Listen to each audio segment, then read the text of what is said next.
Okay. Anyway, I tested a few days ago. I'm negative. So I did 2 tests. I have a bit of sore throat, but it's just a sore throat. I really tested twice just to be sure. Okay. Good morning. My name is Riccardo Sturani. I'm a researcher here. Yes. Maybe close. See. Okay. My name is Riccardo Sturani. If you need to contact me, maybe it's good to have my email. It's double C, Riccardo, double C. If you write with 1 C, you won't, I won't read it. There's a dot.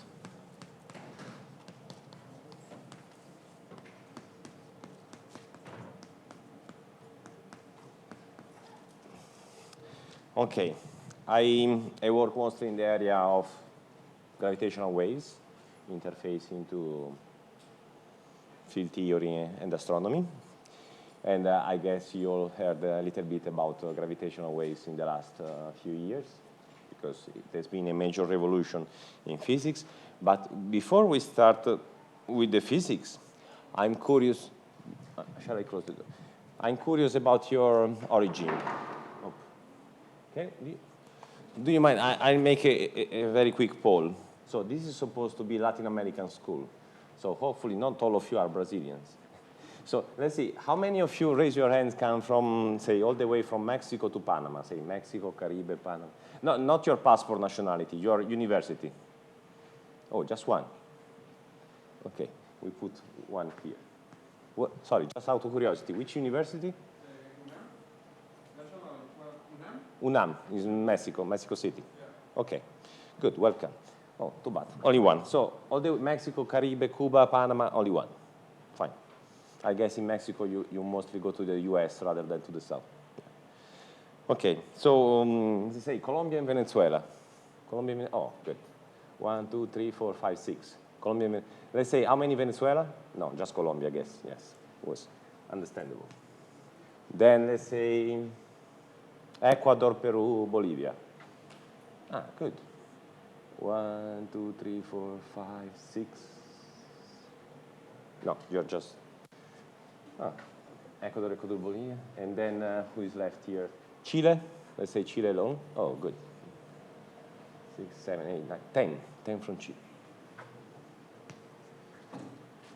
Okay, I guess, no, the other states there, Guyana, there's nobody, those little states. Argentina? Only 2. Only 2 Argentinians. You're next door. Uruguay. Ah, you got beaten by Uruguay. Yeah. Let's see in the World Cup. By the way, you should have boycotted the World Cup because of the exploitation of workers, like Italy did. But okay, that's another. And then Brazil will be, let's split Brazil by, say, Amazon and Northeast. 1, 2, 3. Northeast, Bahia included, say. Bahia included. 1, 2, 3, 4. So Amazon, Rio Claro. So Amazon and Acre. We put 3 here. Where is Amazon? Amazon in Northeast, including Bahia, let's say. And then everything south of Bahia, Goianians, Rio, São Paulo excluded, up down to São Paulo excluded, Mato Grosso, Rio. 1, 2, 3, 4. So this is 4, and then so this was I didn't leave space for São Paulo. So 3. This was Uruguay. Let's put it a bit down, and then all the rest of Brazil except São Paulo. So all the south: Rio Grande do Sul, Paraná, Santa Catarina. 1, 2, 3.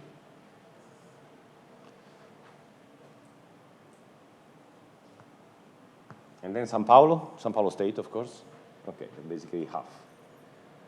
1, 2, 3, 4, 5.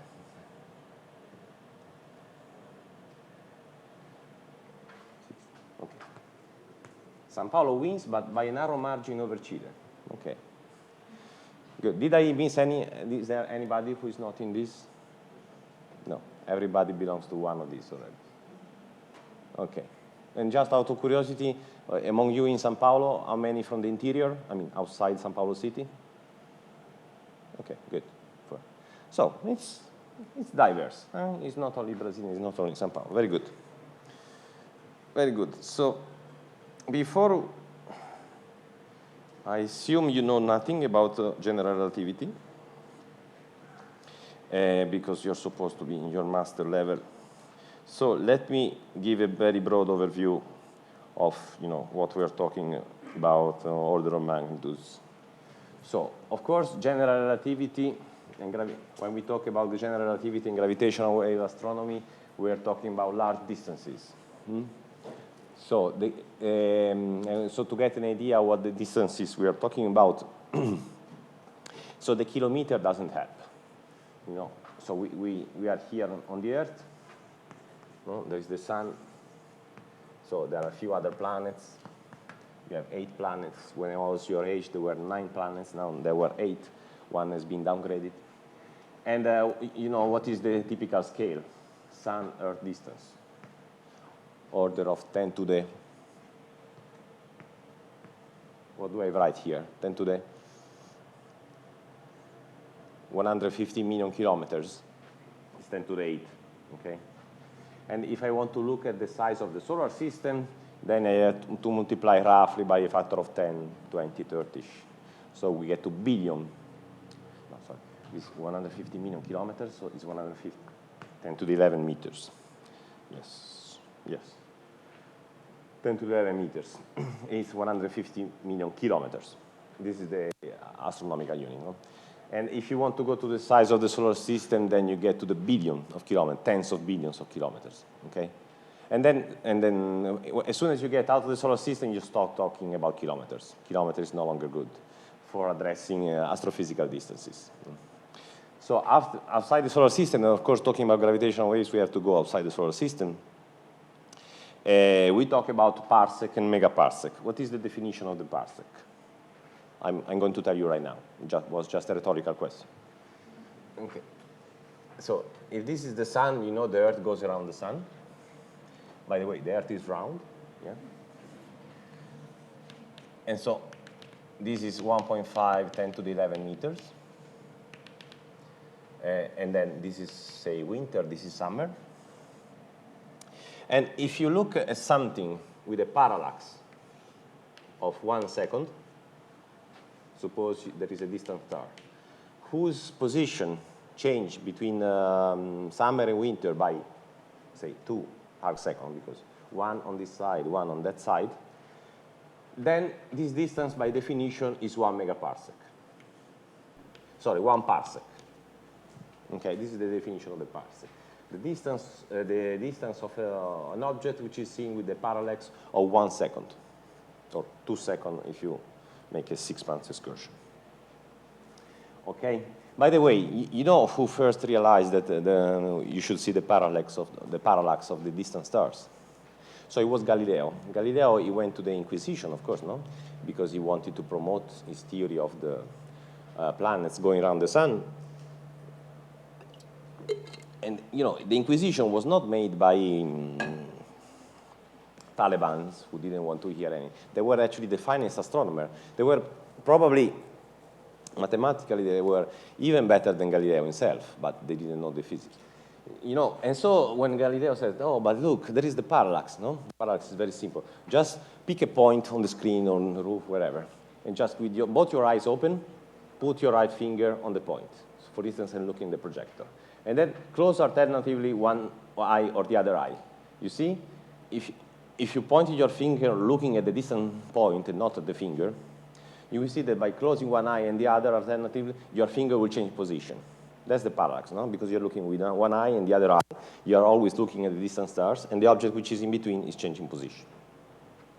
And then he said, look, there is the parallax. You cannot believe that these objects are so close to us. But the instrument they had at the epoch were simply not sensitive enough to measure that small parallax. And indeed, the astronomers, they tried to measure the parallax, and they couldn't measure it just because they didn't have sensitive enough tools. And so they didn't believe Galileo, not out of but fake, because they could. But now we know how to measure it. And so let's translate this parsec in meters. So we do some elementary trigonometry, and so we have 1.5 10 to the 11 meters. We have to divide by the sinus of the angle. The sinus of the angle would be in radians. So 1 prime is, sorry, this is 1 second. 1 second is 1 over 60 times 1 over 60, so 1 over 3,600 of a radian. A radian is pi over 180. You want me to do the math on the spot? Let's see if I can recover the right number. So this is 10 to the 3. So simplify. This is 1, and this is 10 to the 3. 3,600 by pi. This is 1.5. This is 1.8. Let's say this is 1, and this is 10 to the 2. So this is 10 to the 5. It goes to the numerator. So this gives 10 to the 16. If I was a little bit less sloppy with the numbers, I would have got a 3. So this is 1 parsec in meters, okay? And from now on, we forget about meters. We always talk about parsec, and actually megaparsec, kiloparsec, and megaparsec, and gigaparsec. I mean, of course, going from parsec to kiloparsec, megaparsec, gigaparsec, it's easy. You just add some zeros, okay? So this is the relevant, from now on, I will always talk about this unit of measure. Another unit of measure very much used in astronomy is the light year. How does it compare to parsec? So apparently there is a simple relationship that I will derive right now, that 1 parsec is roughly 3 light years. So it's easy to go back and forth, just a factor of 3. The factor of 3, by the way, is the square root of 10. So 2 factor of 3 is 10. How do you get that? Well, everybody should remember the speed of light. 3 times 10 to the 8 meter per second. So 1 light year is the space traveled by light in 1 year. So 1 year is, by the way, I mean, you can multiply 60 seconds for 60 minutes for 20 times 24 hours times 36 days. It happens to get this number. This is a very handy to remember. The number of seconds in 1 year is pi times to the 7. Of course, at the level of precision we require here, pi is very well 3. But this is a very nice number to remember because it's easy. Pi times 10 to the 7 seconds. This is the number of seconds in 1 year. So 1 year times c is a length that happens to be 3 times 10 to the 15 meters. No, sorry. There is a 3 here, there is a pi here, so there is a 10, so 10 to the 16 meters. And you see, so 1 light year is just 1/3 of a parsec. Okay? So this is very handy to remember. And then one other order of magnitude that I need you to remember is the age of the universe.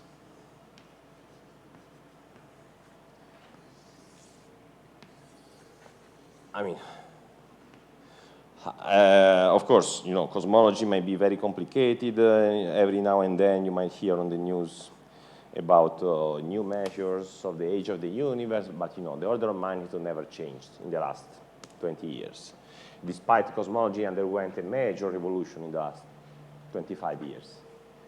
Basically, I guess everybody knew about cosmological constant. Huh? Everybody has heard it, even you, if you are an undergraduate level. So when I was a student at your age, people were uncertain about cosmology. Actually, most of people thought cosmological constant wasn't there. Not most, okay.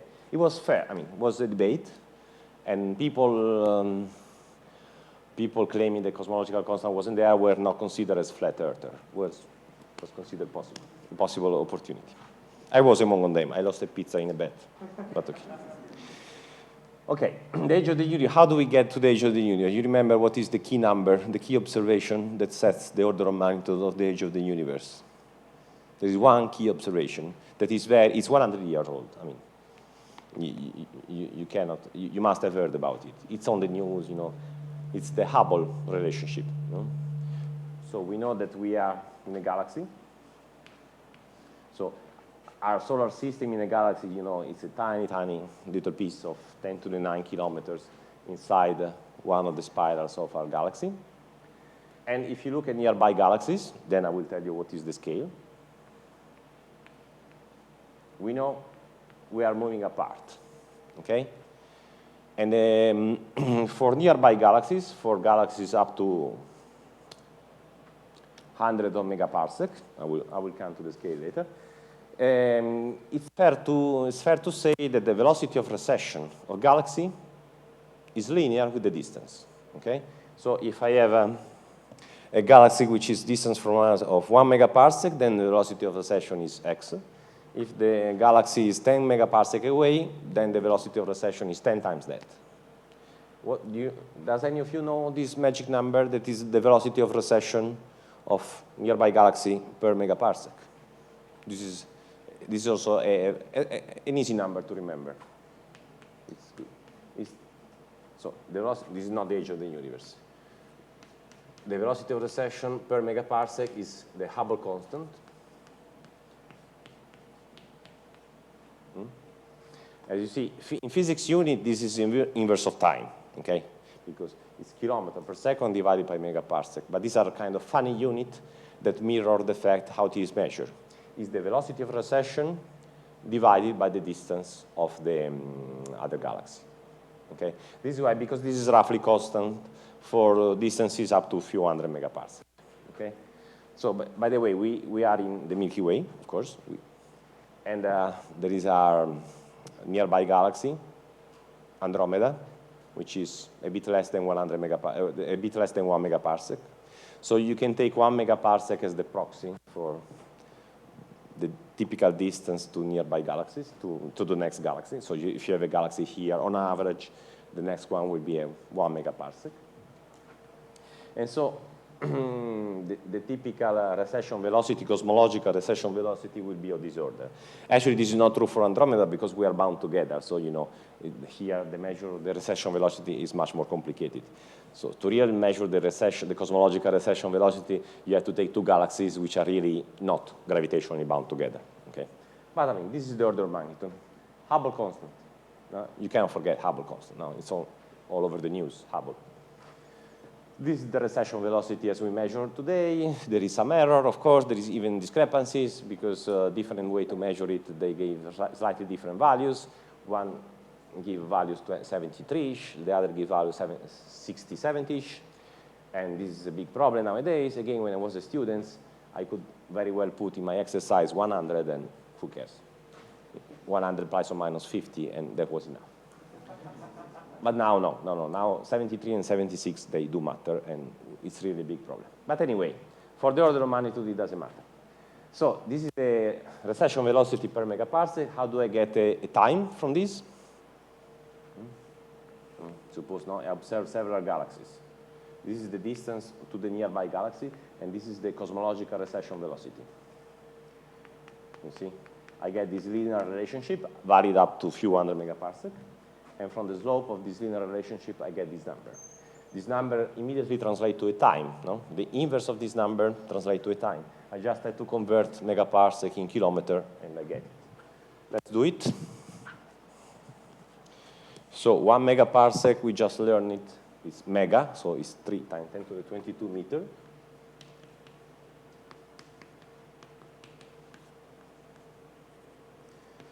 Meters. And is h0 to the minus 1, which is the time.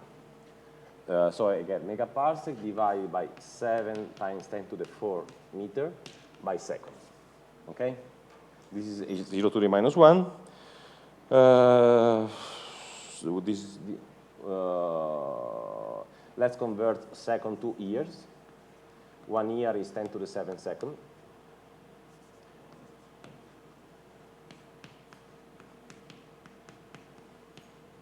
You see, I have multiplied by 1 year by pi 10 to the 7 seconds, so I have done nothing, okay? But in this way, I can simplify seconds, I simplify meter, then my result would be in years. And if you do the math right, you see there is 10 to the 11 here, there is a pi that simplifies with the 3, there is a 7 that is roughly a 10, so this will give 10 to the 10 years. again, this is a very small, a very easy number to remember, 10 billion years, the typical age of the universe. And you see, it just simply comes from this observation, which is almost 100 years old, the recession velocity, okay? So basically, very few things to remember. I mean, actually, the conversion from parsec to meters, you can almost, I mean, it's important to know it, but we never use meter from now on. So we just use it here to convert the Hubble scale to an age, okay? So this is the age of the universe, about 10 billion years. If you convert it in space, I mean, if you use c equal to 1, then the age of the universe is the same thing as distance length. And if you use that 3 light years is 1 parsec, then the age of the universe as a length is about 3 gigaparsec. Okay? So when you talk about gigaparsec, you're really looking at really cosmological scale. When you talk about hundreds of megaparsec, then you're still in a kind of local universe. Okay? So one thing I forgot to mention. So this is the typical size of our galaxy, order of 20, 30 kiloparsec. Here we are not too far from the center of our galaxy. We are about 8 kiloparsec away from the center of the galaxy. No, you know, at the center of, I mean, you had overall the news at the center of a galaxy, there is a tiny supermassive black hole. You know, here at the center of the Milky Way, there is an object with 10 to the 6 solar masses. It's a supermassive black hole because, you know, black holes, they start at 1 solar mass, so this is 10 to the 6 times that, so it deserved the prefix super. But it's a tiny supermassive black hole because supermassive black holes have been observed up to 10 to the 9 solar masses. So there are galaxies at whose center there are black holes up to 10 to the 9, like the one of the Event Horizon you must have heard a lot about a couple of years ago. So there are these regional supermassive black holes from 10 to the 6 to 10 to the 9. They're usually unique per each galaxy. There is one at the center of each galaxy. We are 8 kiloparsec from them. No. And see, this is the typical size of our galaxy, order of tens of kiloparsec. And the typical distance to the nearby galaxy is 1 megaparsec. So this is the kind of scale. And then when we talk about the nearest cluster of galaxies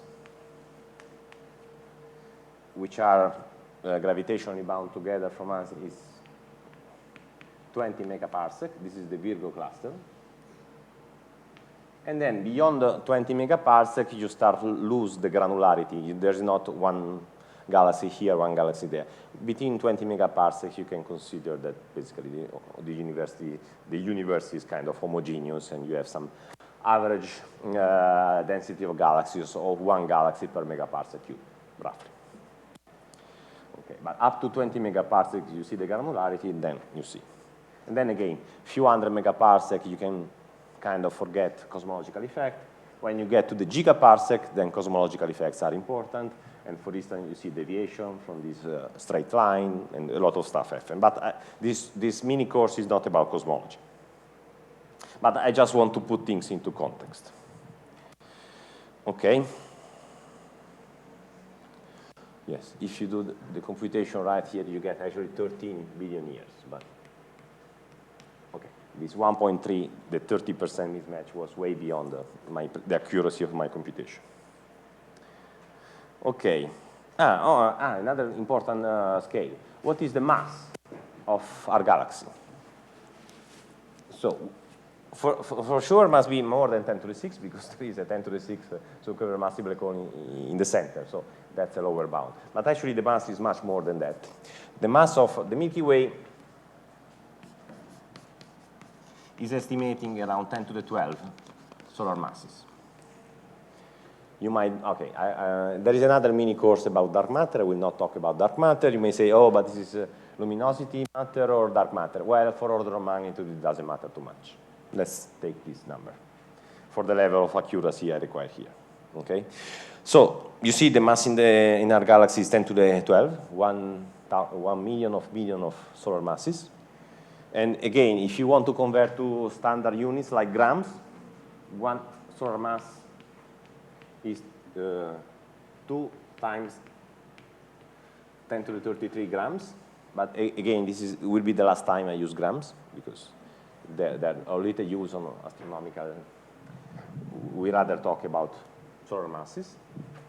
So one solar mass is of this order. One funny thing, if you take one Earth mass, of course the Earth is much less than that, is of the order of, oh, didn't I write it down? Wait, maybe it's the next page. The Earth should be 10 to the 24 grams. And if you take the radius of the Sun and the radius of the Earth, there is a factor of 100 difference, so that the density happens to be roughly the same. You know, the density is mass divided by size cube. So 6, 7 order of magnitude in mass and 2 order of magnitude difference in radius give roughly the same density of the Sun on the roughly as order of magnitude. Okay, now one funny thing I want to tell you.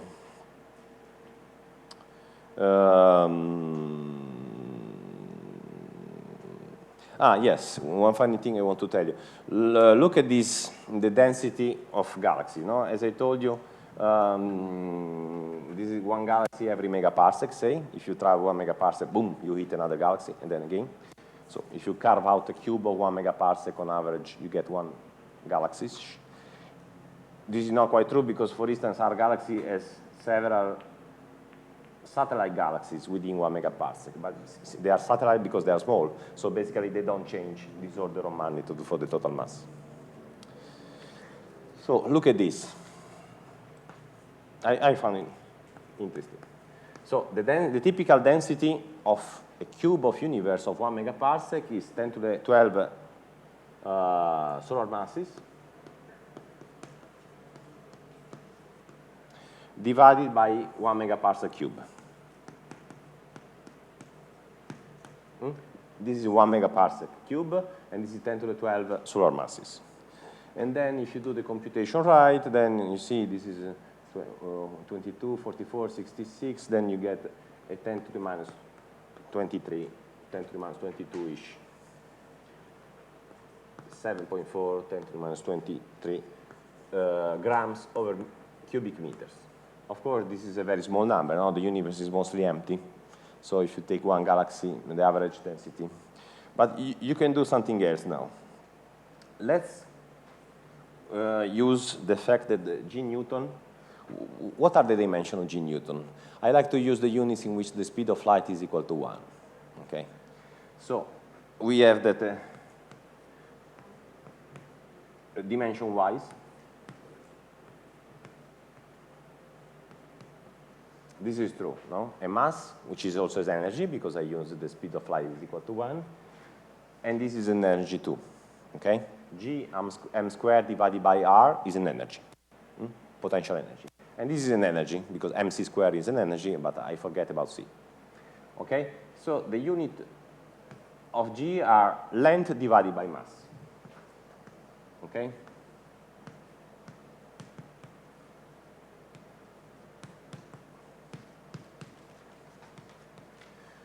Is length divided by mass. So basically, as far as I'm concerned, G is a converter. It multiplies a mass and it spits out a length. Okay? For instance, if you multiplies the mass of the Sun, it should give out a length. You know what is the length that spits out when you multiply the mass of the Sun by G?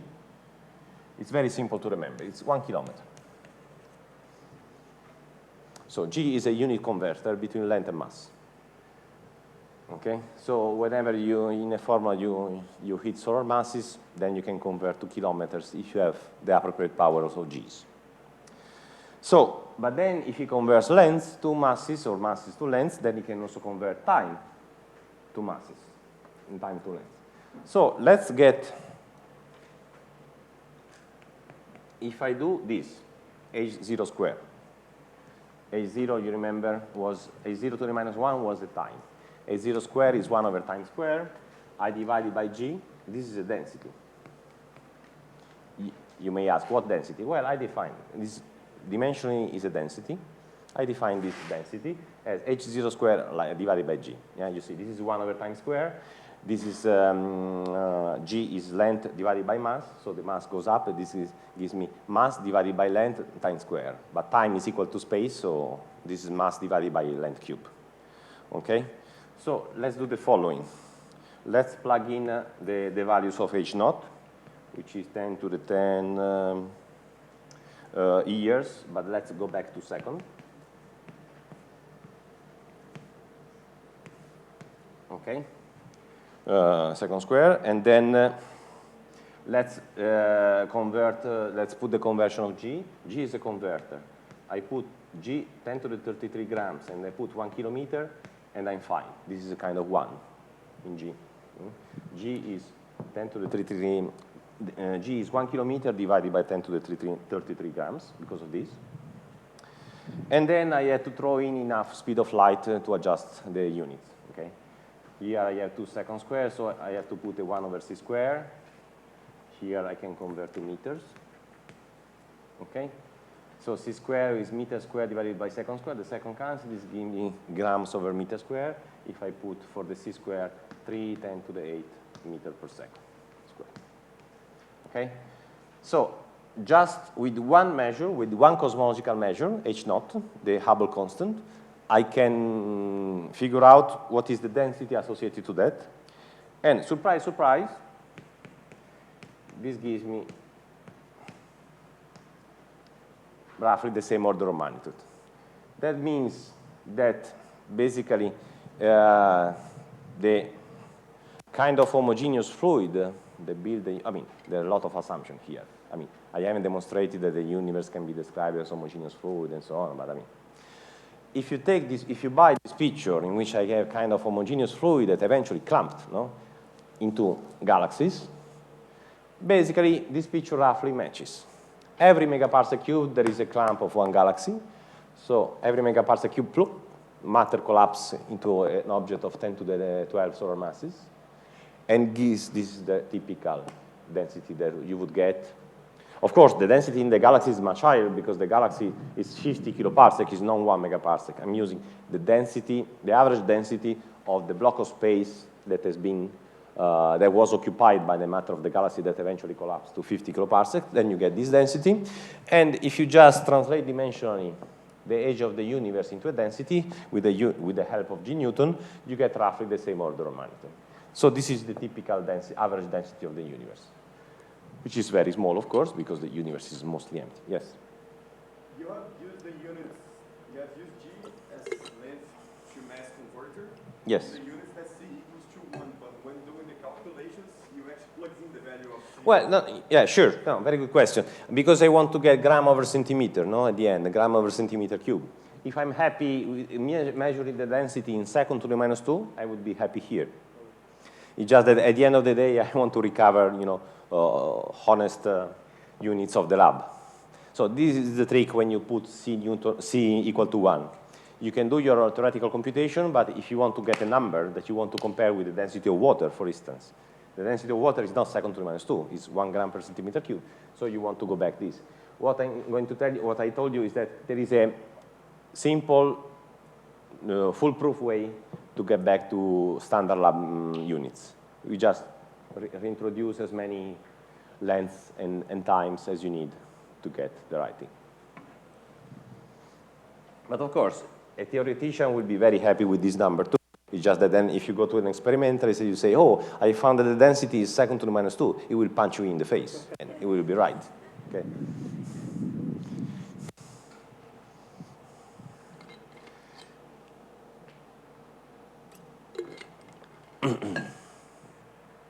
But this is good. When you do lengthy computation, you can forget all these units, and then you reinstate only at the end in a surgical way.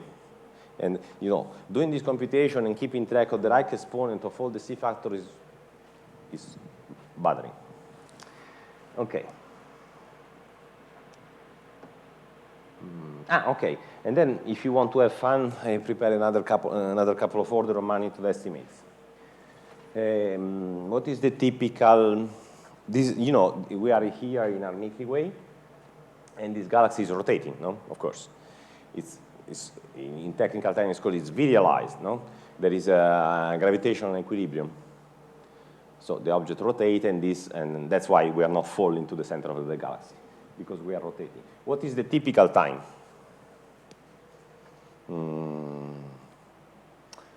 I could have been more order in using the space, but let's do this. What is the typical time? So for a virialized object, we can use Kepler's law. So Kepler's law tells me that V squared is equal to Gm over R. So we are sitting here. M is the mass of the ball inside our distance. And suppose that's badly not true, but suppose that the galaxy has a constant density. Of course, it's not true. It will be more dense at the center and less dense in the outside. But let's make this very, very bold approximation. Rho R cubed divided by R. Very, very bold approximation. And so look at this. Then we get the V squared divided by R squared, which is the angular velocity, is equal to G rho to G rho. Okay? So the density of the galaxy automatically sets up a time scale. Just Kepler's law. Okay? Under the very, very bold approximation, actually wrong approximation that the density is constant. But okay, just as an order of magnitude, the density is absolutely not constant in the galaxy. Okay, but this is just to tell you that in gravity, because again, this magic property of conversion of G is length over mass. Basically, the length over mass, the mass inside the denominator G kills the mass in rho. The length is one of the length here. So G rho, yes, G rho is always an inverse of time square. Okay. What is this time? Well, let's take the density of the galaxy, but now the density of the galaxy not of the piece of the universe that was occupied by the galaxy. So this will be, again, G is a converter, so 10 to the 3 meters divided by 10 to the 33 grams, divided by 1 solar mass. Rho is 10 to the 12 solar masses, divided by 50 kiloparsec. Now I use the size of the galaxy itself, because the object that is visualized is where matter is inside this 50 kiloparsec. Let's put 10 kiloparsec, because I don't want to go to the edge of the galaxy. I want to stay somewhere in the region where we are in the galaxy.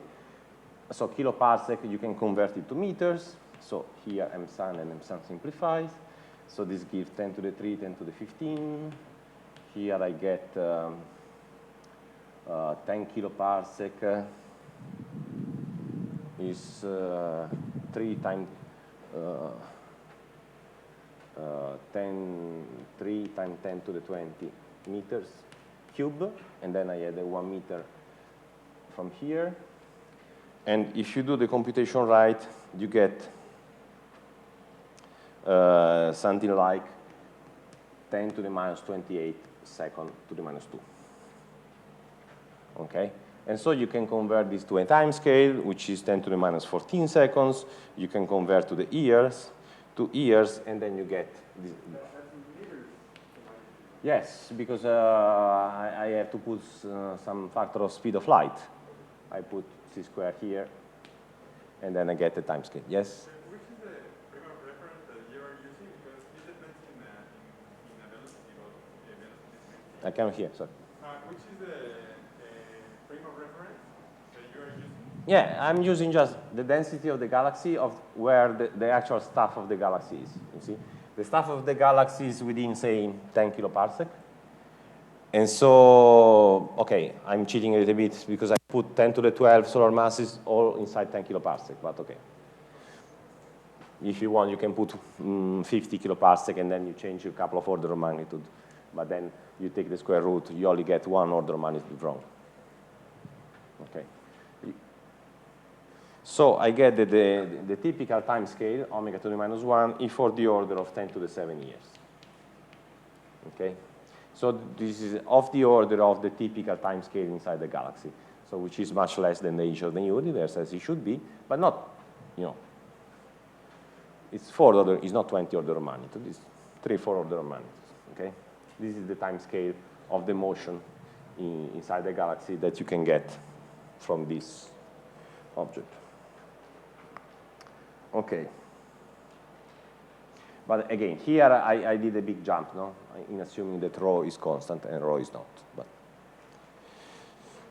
then a funny thing that, that I want you to show, that when I first saw it, again, this many decades ago, this was mind-blowing for me. Let's see if any of you. Oh, it's out of battery?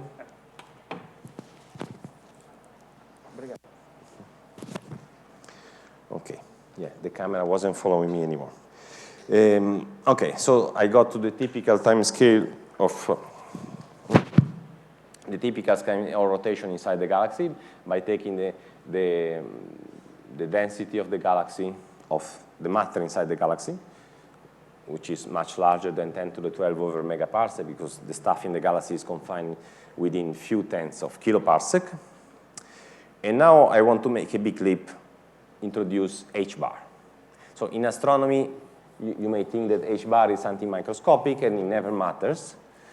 But there is one mind-blowing coincidence, which is not a coincidence, actually, it can be derived, but the way I will show you, it will be a coincidence. And then once you follow the general relativity course and you study the equilibrium of a degenerate star, then you will understand it's not a coincidence. Let's see how, with h bar and the mass of the proton, I can get the mass of the sun. Are you with me? With h bar and the mass of the proton, I get the mass of the sun. What do I can cancel here, no? Yes. Now I go back to stellar level. Let's forget about galaxies for a moment.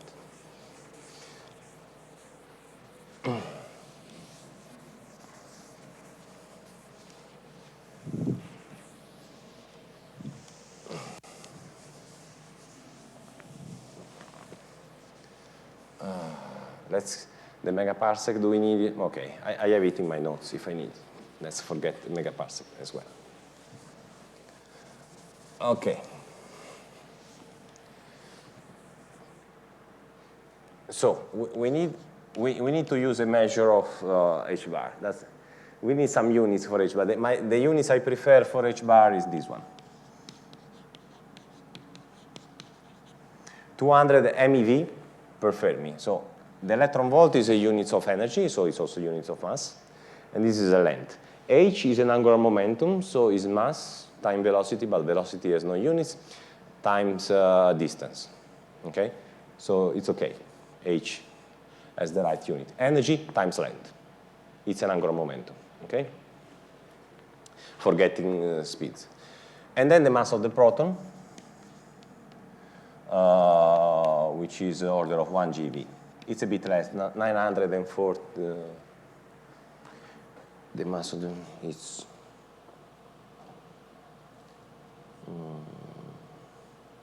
yes, it's 1 GeV. Come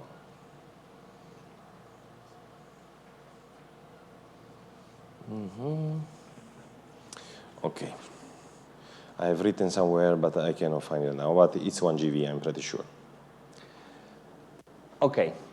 So with these two units, you can make a length, not a mass. Okay? If you take the ratio as a length. But then we have G Newton, which is 1 kilometer divided by 1 solar mass. And so the idea is that let's cook up a mass with these two fundamental constants. No, we get rid of the length from here and there, and we get only a mass. And this will be the Planck mass. The Planck mass will be, so we have to put h bar divided by G Newton. So in this way, the length simplifies, but then I get a mass square. So the Planck mass square is h bar divided by G Newton. Again, I forget the c's. I put back the c's only at the end.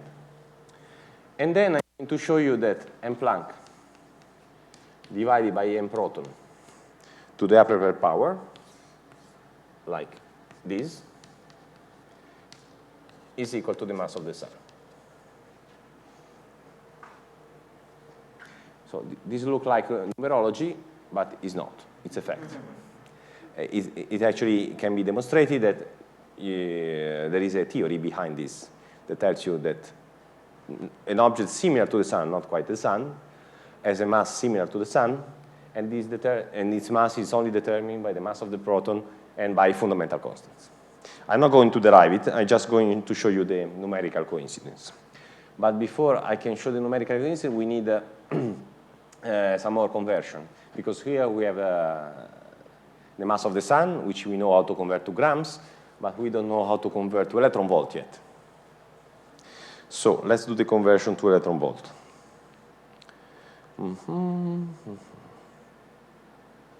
Yes, it's here. Okay, here we have, let's do this. So 200 mega electron volts is 2 times 10 to the 8 electron volt. And then we have, this is a Fermi, MeV times Fermi.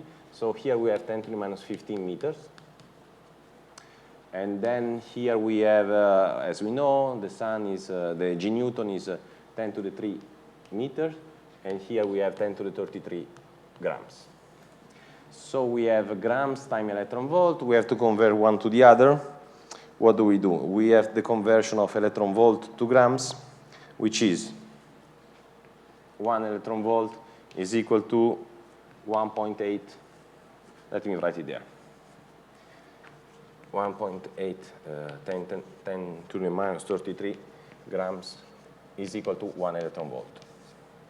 So, okay, this is just a number. You may say, oh, but that's very boring to remember numbers in physics. That's why we went to physics. We didn't go to other courses, right? Because you have to stuff a little bit in your head, and actually you have to derive most of the things. So one simple way, one nice way to derive this is to consider what is the energy of the hydrogen atom. The electron and the proton, they are bound by roughly 10 electron volt, okay? And those 10 electron volt of the Rydberg, they're roughly given by the mass of the electron times alpha squared, okay? So if you get the mass of the electron is of the order of half a MeV, this is 10 to the minus 4-ish, then you get this, okay? 10 to the minus 4-ish times 10 to the minus 1 MeV, you get roughly 10 electron volt, okay? Which is correct. Then, if you have just one thing to convert the electron volt, the mass of the electron in grams instead of electron volt, then you get to this. Okay. So let's plug this back in here.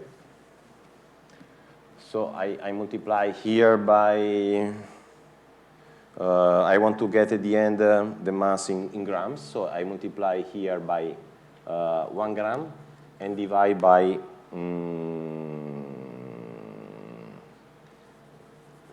multiply here by 1.8 10 to the minus 33 per grams and divide by electron volt. You understand what I did here? I multiply by 1, because this is equal to this. I multiply by 1, but now the electron volt simplifies here, the meter simplifies here, and here I get gram square. So at the end of the day, I get a number which is 2 times 10 to the minus 15 to the minus 5 gram square. This is the Planck mass, or in electron volt is 10 to the 19 giga electron volt. This was the Planck mass square, so I get giga electron volt square. 10 to the 19. This is a huge mass on particle physics level, but it's a very tiny mass on the macroscopic level. No? What's the thing? The idea is that this mass is usually associated to microscopic events. So on those events, it's huge, no? Because it's 10 to the 19 times the mass of the proton. Okay? So that gives you an idea how I can get to this. If I get the Planck mass, which is 10 to the 5-ish, sorry, Planck mass is 10 to the minus 5 grams, and here I get 10 to the 38, because this ratio is 10 to the 19, square 10 to the 38, I get at the end 10 to the 33 grams, exactly. 38 minus 5, 10 to the 33 grams, okay? Has anybody seen this before? Nobody's seen this before. Yeah, because none of you attended my general relativity course. Is anybody shocked by this? Oh, come on, you have to be shocked. I mean, look at this. Yeah, the mass of the proton. I mean, something almost, I mean, we know the proton is made of quarks, but I mean, up to very high energy, the proton is kind of fundamental. And the Planck mass, which is very fundamental quantity, no? I mean, how can you imagine a more fundamental quantity than Planck mass? I made it of the Planck mass, of the Planck constant and G Newton. I mean, there are hardly any more fundamental thing, I mean, apart from C, but C is hidden here, of course. I mean, it's made of Planck constant, G Newton, and C. I mean, it's the most fundamental thing you can imagine in physics. So this is very fundamental. This is okay. This is not fully fundamental because the proton is made of quarks and so on, but still, it's quite a fundamental thing. And anyway, you don't expect up to very, I mean, in a star, you don't expect the proton to be broken in the quarks unless you go to very special, very extreme density condition, okay? So for the point of view of astrophysics, mass of the proton is fundamental because you hardly break protons inside stars. And then you get, from these two, you get the mass of a hugely macroscopic astrophysical object, and you get it right. And there is a reason for that, but I won't tell you. So hopefully you will be motivated to understand it when you study general relativity, okay? But this is mind-blowing. If it's not mind-blowing, I mean, why do you study gravity? I mean, okay? But even if you want to study particle physics or string theory, this should blow your mind. Okay. Oh, this is a good point to stop then for questions. Yes, because now I'm changing topic. Okay. Always in general relativity, of course, always in astronomy, but I'm changing topic. This was a kind of excursus of order of magnitudes and was kind of Luna Park of numbers without much justification, just, you know, to attract your attention. And now we go with more pedantic, more precise stuff. I give you 30 seconds for questions. Oh, it's almost, no, I have until 10:30. No, I have time, yes. I have more, after this, yes. I was going to ask if you maybe conceptually could explain why this actually makes sense. But, yes, okay. So basically, the actual way to get this is to consider a white dwarf. Have you ever heard about a white dwarf? Some of you must, no? Because some of you must come from astro stuff. So the sun is not a white dwarf. The sun, there are a lot of nuclear reaction, and the nuclear reaction are preventing the implosion of the gas. What happens when the nuclear reaction run out of fuel? The star should implode and form something much more dense, but not yet a neutron star. What could form is, suppose it runs out of fuel. Then you will say, okay, if the sun runs out of fuel, there's no nuclear reaction, zero, I turn off the nuclear reaction, and then the sun should implode to a black hole. What can prevent the implosion of a star who has exhausted all the fuel into a black hole? There is one thing that you cannot turn off. Even a theoretician cannot turn off. So you have a lot of stuff. You have no nuclear reaction to radiate stuff away, and a lot of stuff tend to collapse gravitationally. There is only one thing you cannot turn off.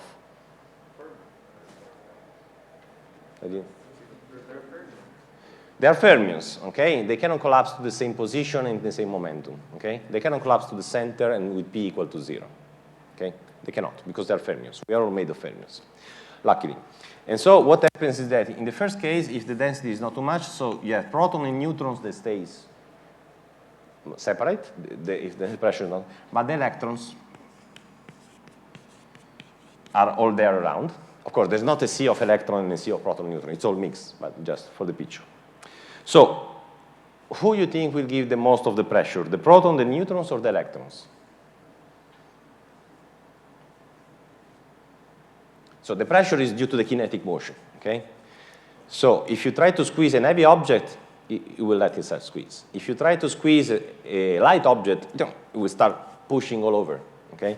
The lighter object is the one that pressures the most. So in the first approximation, when you run out of fuel, you have the pressure of the electrons that they don't want to put one on the top of each other because they're fermions. And so actually the mass of the electron does not appear here simply because you can consider them as masses.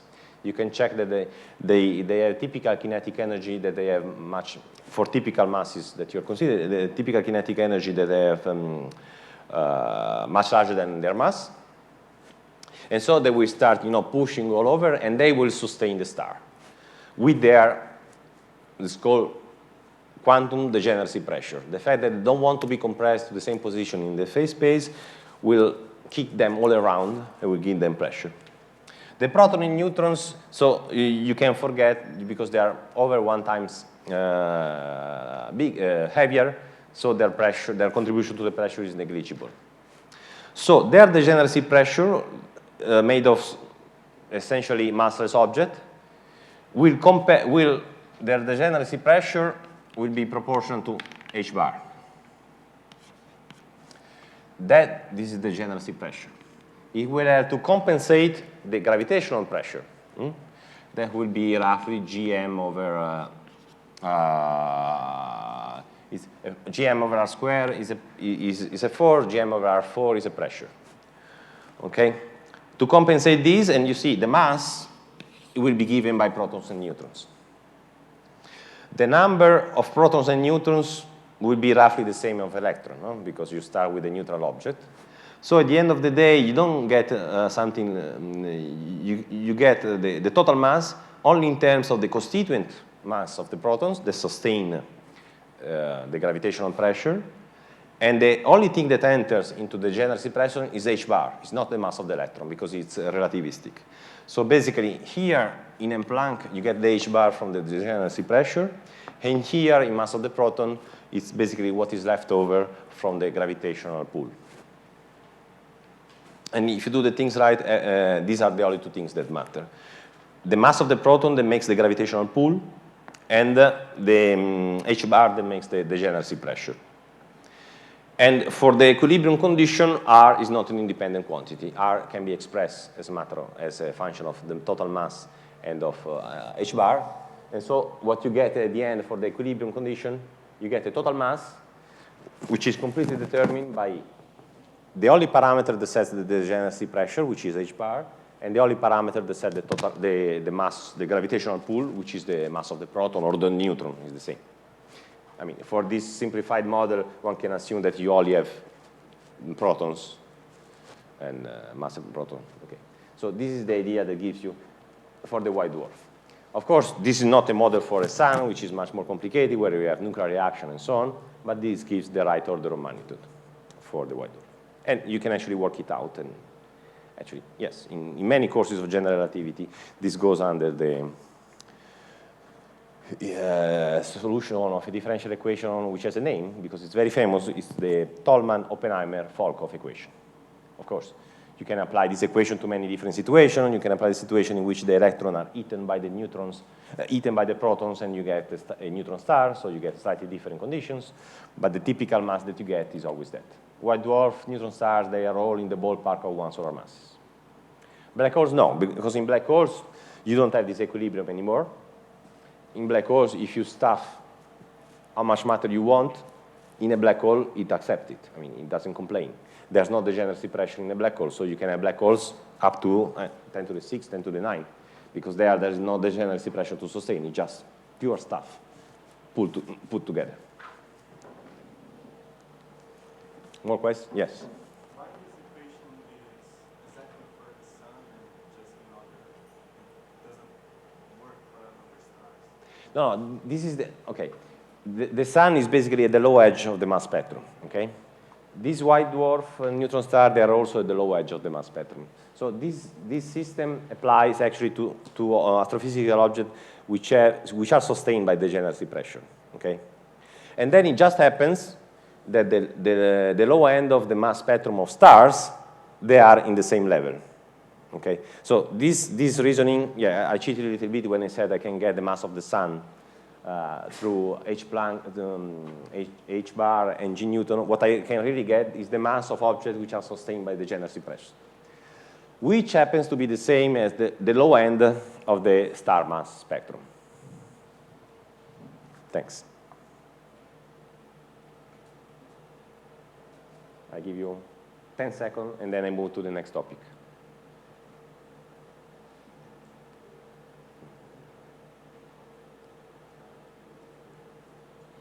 Okay, the next topic. All of this, what I told you, has to do with gravity, with the pull of gravity. But I haven't talked about gravitational waves, okay? And gravitational waves, well, they also come from gravity, as the name says, but has nothing to do with the pull of gravity. But this is something you should also know from electromagnetism. No? In electromagnetism, you have the pull of charges, the Coulombic force, attraction and repulsion, and then you have electromagnetic radiation. So the two objects are manifestation of the same gauge field, of the same physics, but a very different manifestation. One is pulling objects which have charges, the other is radiating stuff and carrying information. Phenomenologically, they look very, very different. That's why even, historically, they've been considered different phenomena. But now we know that radiation and Coulombic attraction, or gravitational pull and the gravitational radiation, are manifestation of the same underlying phenomenon, but just with very, very different phenomenology, okay? So let's dig a little bit into this phenomenological difference. Yeah. How come that gravity, like electromagnetism, they have these two very different manifestations? Pulling, and in the case of electromagnetism, also repulsion, and radiation. In all what I said in the universe, gravitational waves have a very minor role, in shaping in shaping galaxies. We don't, according to what we know now, this might change in the future, but gravitational radiation doesn't play a major role, whereas gravitational attraction is the main actor in the game, of course. So let's make it in parallel, the case for electromagnetism and for gravity. But actually, I will only treat the case of electromagnetism, because everybody should be familiar with mu, the vector potential of electromagnetism. No? It's the old friend of everybody here, I guess. Whereas I guess not everybody has done general relativity. Raise your hand, those who attended a formal course in general relativity. Oh, good. Then I can talk about general relativity. Okay, anyway, I haven't prepared much about general relativity because I assume you didn't know about it. So let me do the case of electromagnetism, also because it's much simpler and I can do it in 10 minutes. In the case of for gravity, I would need a full lecture. So I will do the case of electromagnetism, and then you can figure out how it works for the real gravity case. And in electromagnetism, this distinction between the Coulombic attraction repulsion forces and the radiation. No? These two very different manifestations of the field, that they belong to the same unified picture. So our starting point, oh, that's good. You all study general relativity then. I could have, okay, next time. So what is the starting point?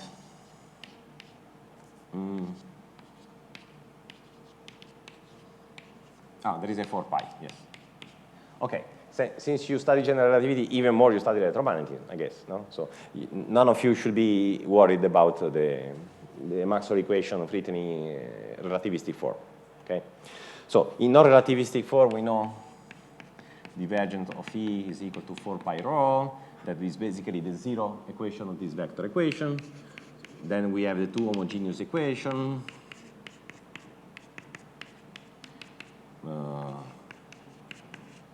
The two homogeneous equations are actually identities when I write in these formulas. Yeah?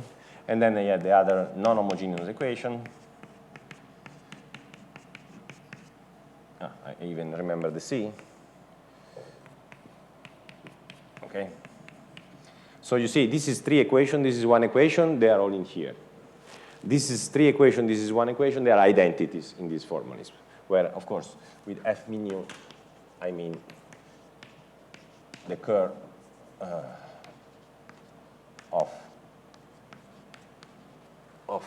the vector potential. Okay.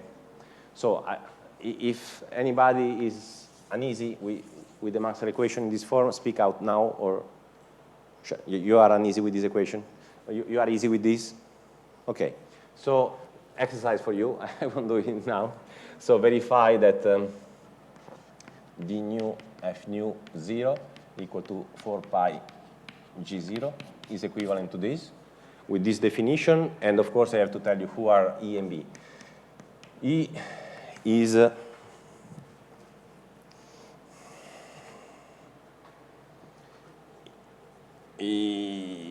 EI is d0 AI minus di A0. And BI is equal to epsilon ijk dj ak. Okay? Epsilon is the Levi-Civita tensor. No? With this, so basically A is a potential, so its derivatives are the fields. So the vector field, the electric vector field is given by this derivative of A. There is a time derivative of the space part and the space derivative of the time part, whereas the B field is the curl of the A field, the vector potential. Be careful, I'm using units, I'm using convention minus plus plus plus. Hope the other speakers adopt the same convention or not. Do you? Minus plus plus for the metric? Do you? Adopt? Yes, okay, good. So that means that A0 is equal to G00 A0, which is equal to minus A0. Be careful, there are signs dancing up and down. And in particular, the A0, which is the derivative with respect to time, is equal to G00 D0, which is equal to minus D0, okay? So this is the honest time derivative, which is minus the minus time derivative with respect to time, okay? Just be careful. So, for instance, this D0 is minus time derivative, okay, because it's high. Okay, so now that I gave you a crash course how to move from the three-dimensional way of writing the Maxwell equation to the four-dimensional one, and again, these two are identities. If you plug this into this definition, they just turns out to be identities. Okay, so we have these other four equations that they are nicely packed into a vector equation. So let's look at, oh, I should finish very soon. Let's look at the zero equation. Let's look at what happens at the zero equation. 0 here, 0 here. So I get d0 f00 plus di fi0 equal to 4 pi g0. Of course, the zero component of the current is rho. Everybody is fine with that. So d0 f00 is clearly 0 because this is antisymmetric. And let's look at here what happens. This is di a0 minus d0 ai equal to 4 pi rho. Okay, now pay attention here. Don't lose this point because it's very, very crucial. Now I want to do a trick. I want to say that, you see, I split the vector potential into the time part and the space part. The space part has three components. The time part has one component. Now, this is a crucial, crucial trick. Don't ever forget it ever in your life, even if you go working for computer science or whatever. Don't ever forget this. I do this splitting. This is a definition. These are three components of the vector field. I decompose into a vector that I will tell you in a second why it has only two components, and a pure gradient. And this has only two components because I say that this vector here with the bar is divergenceless. Okay? This is divergenceless. So it's a vector with three components and one constraint, so it contains 2 degrees of freedom. And this is a scalar. Be careful, this A doesn't have the same dimension of this A, because its gradient has the same dimension of the capital A. Okay? So this doesn't have the same dimension, and this decomposition is unique. I can show you this is unique very quickly, because if I take the divergence of all of these, then I get the dA of the original AI is equal to Laplacian of A. And everybody should know how to invert this equation. This equation has a unique solution, provided that the field goes to 0 at infinity, and which is A equal to minus 1 over 4 pi integral over d3x, the original object on the other side, divided by x minus x prime.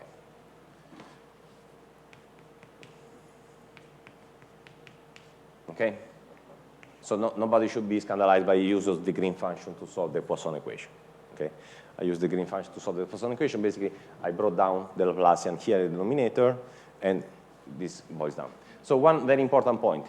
This decomposition is unique because given my original capital A, I get one and only one small a. Then by difference, I get also the A bar. To get the A bar, I just put the difference of the other two. Then it's also unique. And one other crucial point is that this small a is somehow defined non-locally. I need the value of the original capital A all over the space to define the small a. This is a little price I have to pay, but this will simplify a lot the interpretation of the equation of the Maxwell equation. Okay? So I do this decomposition, I apply it to here. Let's go to the other side of the blackboard. Then I get di A0, then I get simply Laplacian of A0. And here I get minus the A0, which is plus derivative with respect of time, of divergence of AI, which is Laplacian of A dot. Okay? You see why I did this decomposition? Because then from the zero equation, the A bar drops out. The A bar, which is the part of the vector part of the A field that is 3 divergenceless, drops out of the zero equation. Shall I do the, okay. My time is over. I wanted to do also the space part, which will take me 5 minutes, but since my time is over, let's pause for questions. And then if the questions don't reach the 35, then I'll do the space part of the equation. I'm pausing for question. While I pause for question, I write down something to speed up the space part of the equation.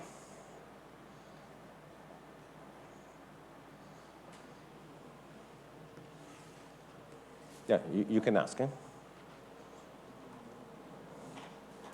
The space part of the equation would be, where is my equation? Here. So I have to put dkfki. Let's already see. dkai minus a di ak. And then plus d0 ai minus di a 0 equal to 4 pi now ji.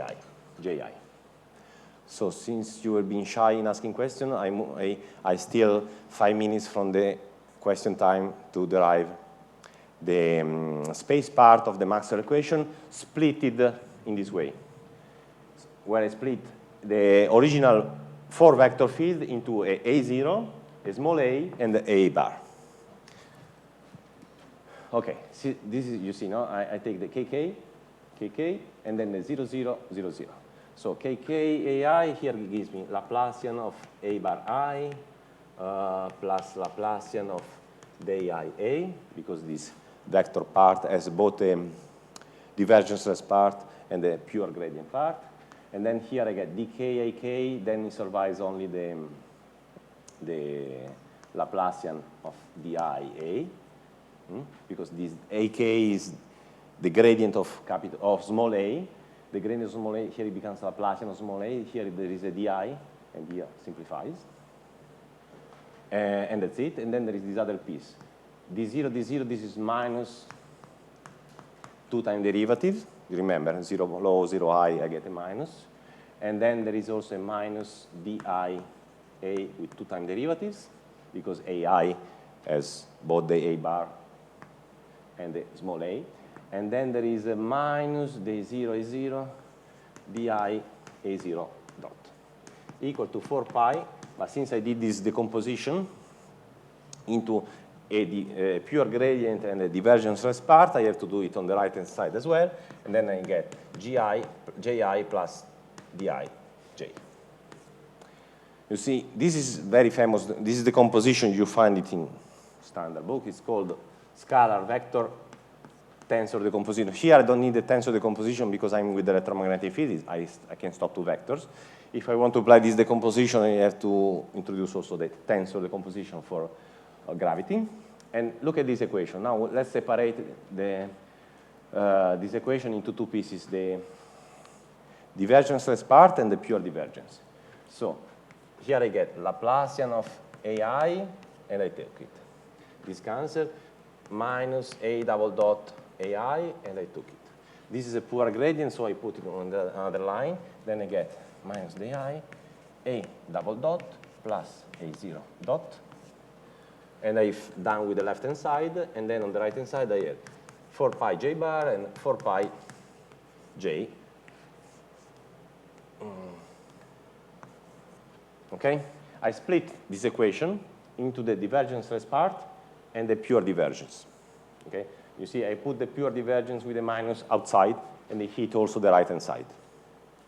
So you see, the space part is actually two equations. One for the divergenceless part, and one for the longitudinal part. Okay? Look at this. Look at this equation. Let me rewrite it here. This is box A bar I equal to 4 pi j bar I. Isn't this nice? This tells me that the divergenceless part of the space of the electromagnetic vector potential satisfies a wave equation. Okay? This is the wave equation, so these are 2 degrees of freedom, you remember, because it's a vector but with one condition, so 2 degrees of freedom satisfies a wave equation. So these are the 2 helicity of the spin, the 2 spin polarization, however you want to call them. Okay? So these carry the information about electromagnetic radiation. This does not carry information about the Coulombic interaction.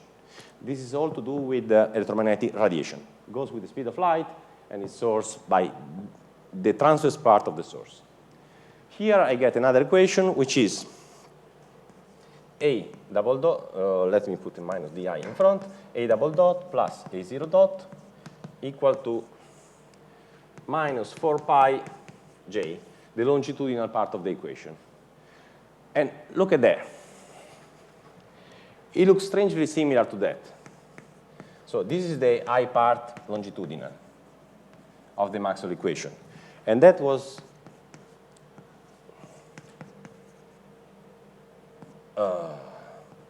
the zero part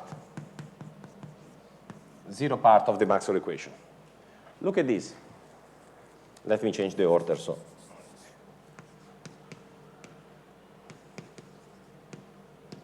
okay? Look at this.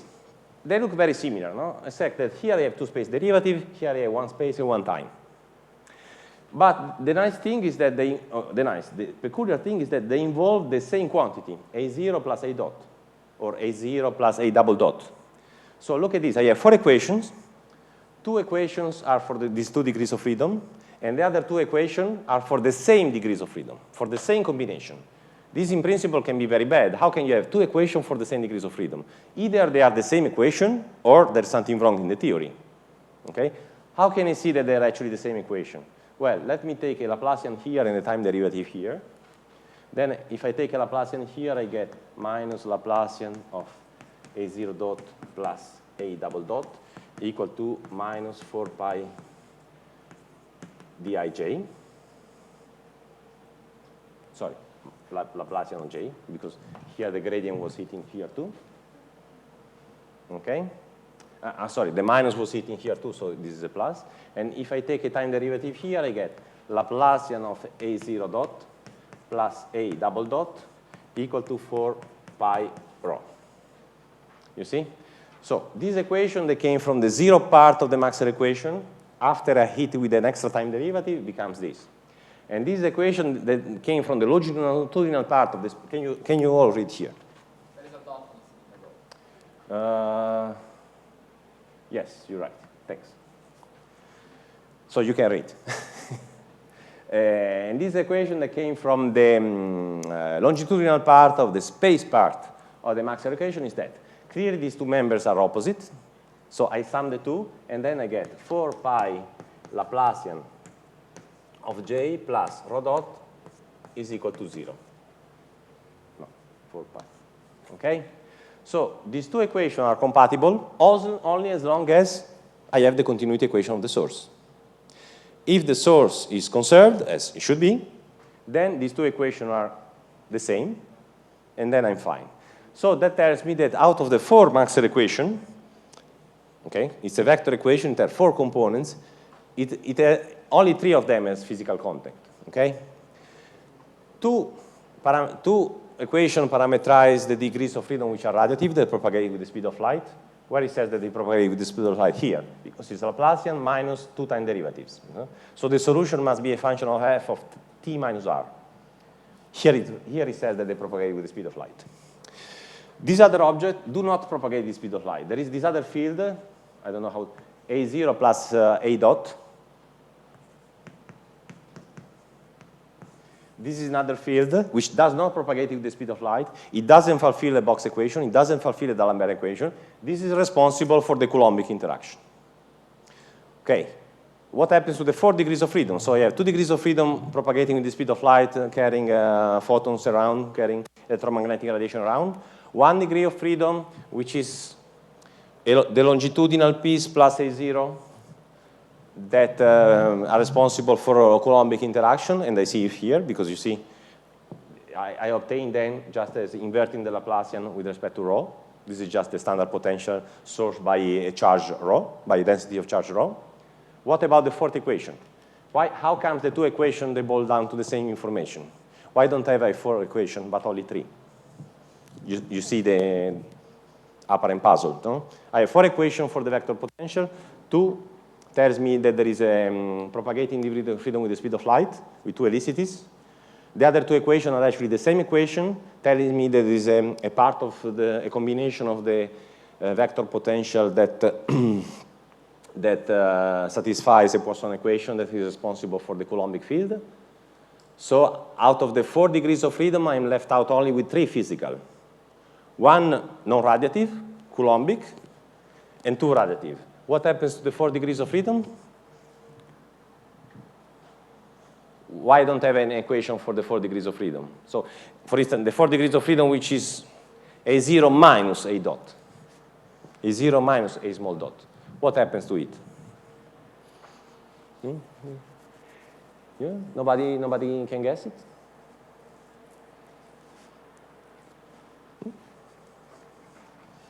Let me give you a hint.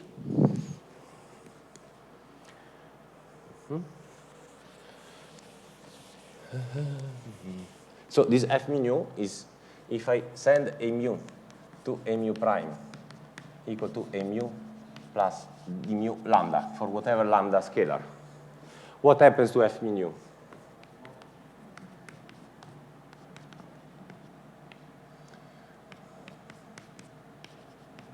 It stays the same, no? Because here I get d nu lambda minus d mu lambda. In all my cases, the derivative commutes. I'm not in funny spaces. So there's no way that the Maxwell equations that are written in terms of f can constrain this shift. Okay? The shift is always completely arbitrary and will never be constrained by Maxwell equation. This is the gauge symmetry of the electromagnetic field. So out of the 4 degrees of freedom, 1 is pure gauge, it's not physical. We just nice to write things in a covariant formula, so we put it there, but it's not physically there. And of the 3 remaining, I have 2 radiative and 1 Coulombic. 1 Coulombic and 2 radiative. Or it's the same here. I mean, these 2 are absolutely equivalent, these 2 equations, of course. Because if they weren't equivalent, the theory would be wrong. Because you cannot have 4 equations for 3 degrees of freedom. Okay? So you have 1 Coulombic degrees of freedom and 2 radiative degrees of freedom and 1 pure gauge. So all of this construction, this SVT decomposition, scalar vector tensor. So what I did here was a scalar vector decomposition. In gravity, one can do a scalar vector tensor decomposition. Things are a bit more involved. It will take 1 hour to do it, so I won't do it. But let me just resume. What will happen at the end will be that the metric will have 4 gauge degrees of freedom, so not physical, 4 Coulombic, so longitudinal degrees of freedom, that mediates Newtonian interaction in its general relativistic generalization, and 2 radiative degrees of freedom. So the fact that you only have 2 radiative degrees of freedom propagating with the speed of light is a general statement that, in field theory you can actually demonstrate. We are not going to demonstrate. But all massless fields, they only have 2 radiative degrees of freedom, no matter what is their spin. Different, so this is the same in electromagnetism and gravity, 2 radiative degrees of freedom. What is different is that gravity has 4 longitudinal degrees of freedom, so 4 Coulombic light degrees of freedom. Electromagnetism has only 1. And the gauge degrees of freedom are 4 for gravity and 1 for electromagnetism. But otherwise, the structure goes exactly the same.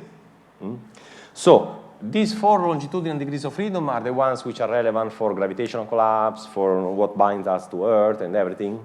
Whereas these 2 radiative degrees of freedom are the ones we are going to talk from tomorrow. From tomorrow, we'll forget everything about what keeps us to there, what keeps the galaxies together, and so the dynamics of the universe. We'll just talk about these 2 radiative degrees of freedom that were observed remarkably directly a few years ago. And what can we learn by observing these 2 radiative degrees of freedom? That you see, they come from the same theory as, of course, as the others, but they have a phenomenology which is completely different from the longitudinal degrees of freedom.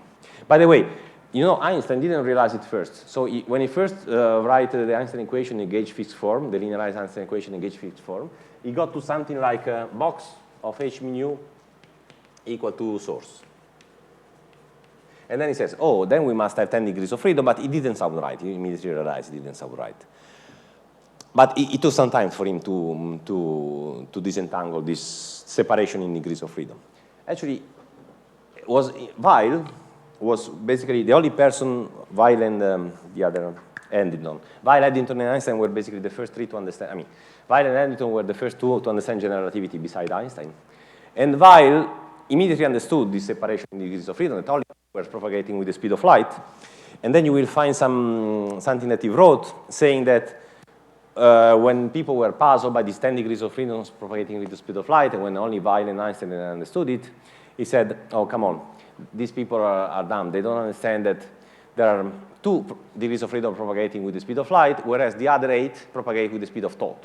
In the sense they are not physically propagating, they can propagate with whatever velocity you can give to them.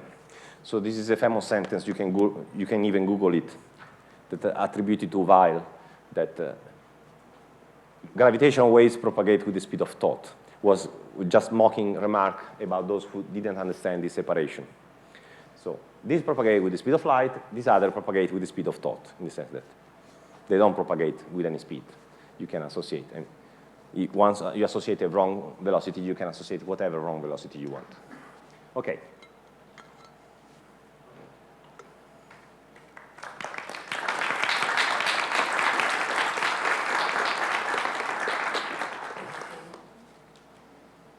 The most important part of the lectures are the questions. So Yeah.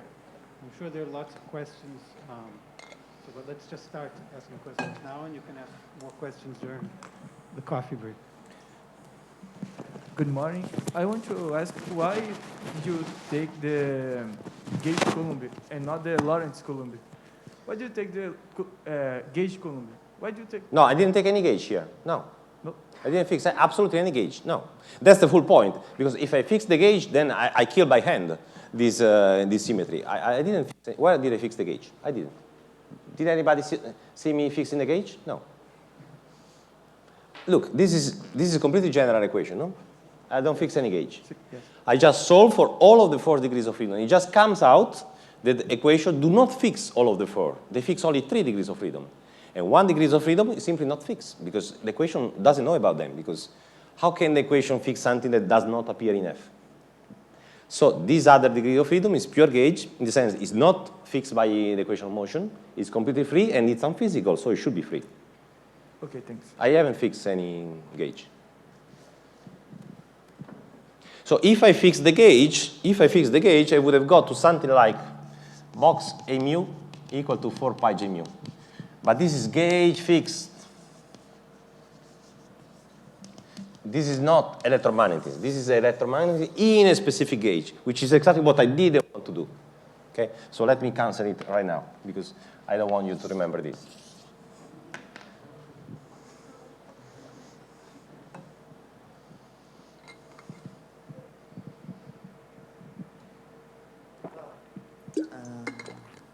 Test. Okay. So I want to ask why there's can I say that?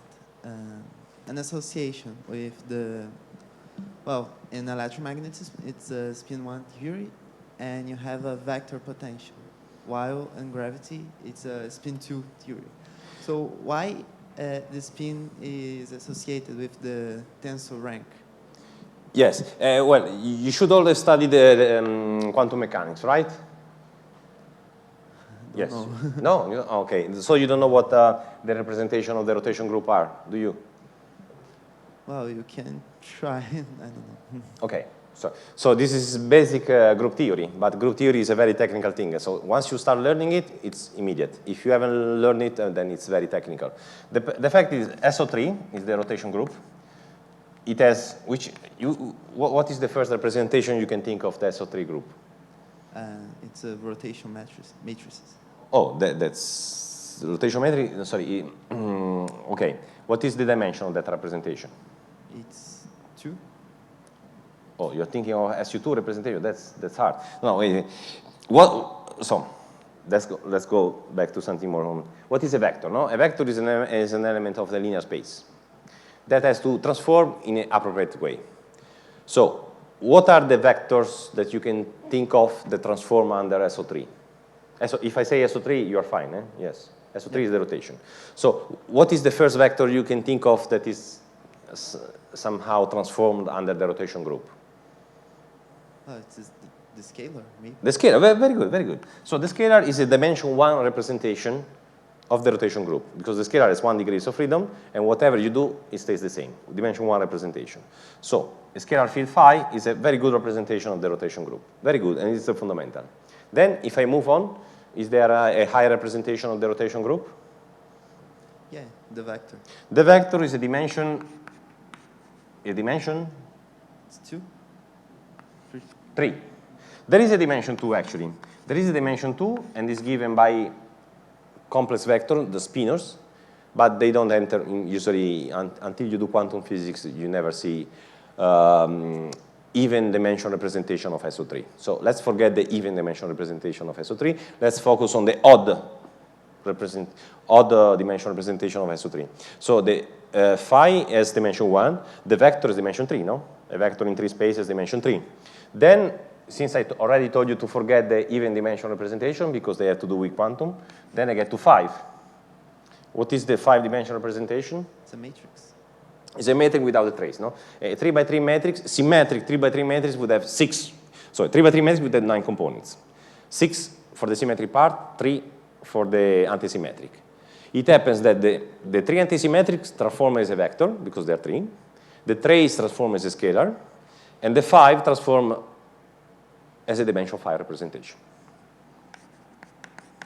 So for instance, gravitational waves, they are symmetric and traceless. They are in this dimension 5 representation. So usually, since you only deal with the even dimension representation, instead of going 1, 3, 5, and then you keep asking why I skip 2, why I skip 4, people usually use this other nomenclature, say 2L plus 1. So dimension 1 representation is L equal to 0. Dimension 3 representation is L equal to 1. Dimension 5 representation is L equal to 2. Okay?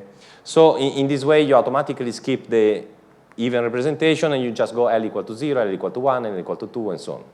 So L equal to 0 is scalar, L equal to 1 is vector, L equal to 2 is gravity. And this L is exactly the spin of the, by definition, is the spin of the representation.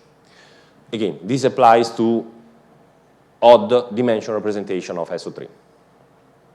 Okay, here, then things are a little more complicated because we are in SO3, 1, but I mean, this is the idea. You have odd representation of SO3, and scalar, vector, tensor, and then, of course, you can add as many indices you want, and you go to 7, 9, and so on.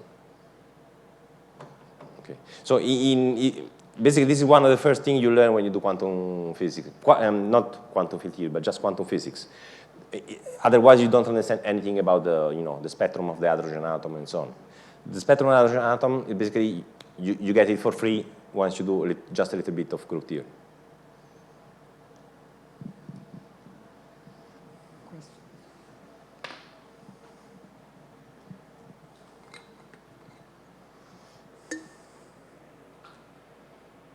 Okay, so you can of course ask them questions during the coffee break.